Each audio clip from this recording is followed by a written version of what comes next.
মনে রাখাও খুব কঠিন, সবাই দক্ষতায় বলে ফেলেছেন। আমি মোটামুটি একমত যে আমার পূর্ববর্তী আলোচক চারজনের সঙ্গেই যে এই বইটা প্রকাশ করার দরকার ছিল এবং এই ধরনের বই আরও করতে হবে। প্রথম প্রয়াসে কিছু ত্রুটি থাকে, সেটা অনিবার্য, কিন্তু সেগুলো আমরা যারা পড়ি তাদের উচিত এগুলো নির্দেশ করা। তো আমরা দু একটা সমালোচনা শুনলাম।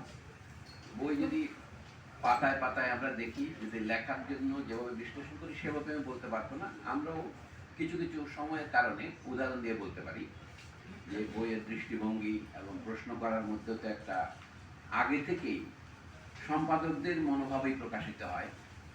এমন মনে করার কোনো কারণ নেই যে এটা সমন্বয়করা যা ইচ্ছা তা বলেছেন। তাদেরকে যা জিজ্ঞাসা করা হয় তার পরিপ্রেক্ষিতে তারা কথা বলেন। তাই আমি কোনটা জিজ্ঞেস করি কোনটা করি না সেটা খানিকটা আমি আগেই নির্ধারণ করি। তবে বলবো যে সমস্ত ইতিহাসই, এটা অতি প্রাচীন প্রবাদ, সমস্ত ইতিহাসই সমসাময়িক ইতিহাস।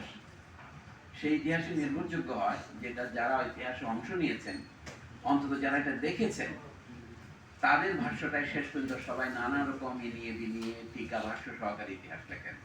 বাংলাদেশের ইতিহাস নিয়ে বলি, প্রবাদ আছে যে ইখতিয়ারউদ্দিন মোহাম্মদ বখতিয়ার খিলজি কোন বছর বাংলাদেশে আসেন তার দলবল সেনাবাহিনী নিয়ে, সেটা নিয়ে সামান্য তর্ক হয়েছিল। এখন মোটামুটি ইতিহাসের বিশেষজ্ঞরা বলেন এটা খ্রিস্টীয় 1204 খ্রিস্টাব্দ নাগাদ বাংলাদেশে প্রবেশ করেছিলেন। এই কাহিনী প্রথম লিখেছেন যিনি, মিনহাজউদ্দিন সিরাজ, প্রায় 50 বছর পর।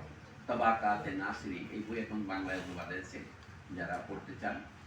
আবু জাকারিয়া সাহেব অনুবাদ করেছেন, এটা বোধহয় প্রথমা থেকে নতুন করে ছাপা হয়েছে।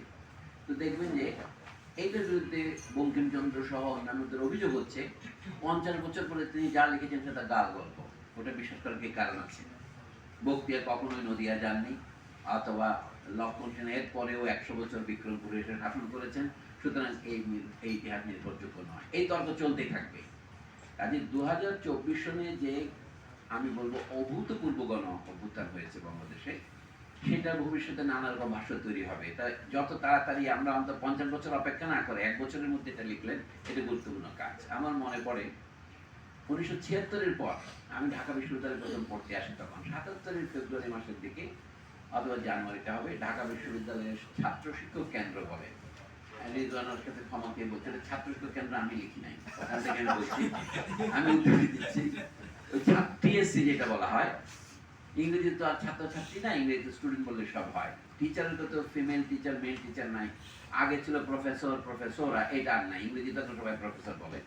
বাংলাদেশে আমরা দিকে এখন আর অধ্যাপিকা বলে না, সবাই অধ্যাপক বলে। তো সেইখানে একটা সভা হয়েছিল, বাংলাদেশের ইতিহাস লেখা, মুক্তিযুদ্ধের ইতিহাস লেখার সময় হয়েছে কিনা।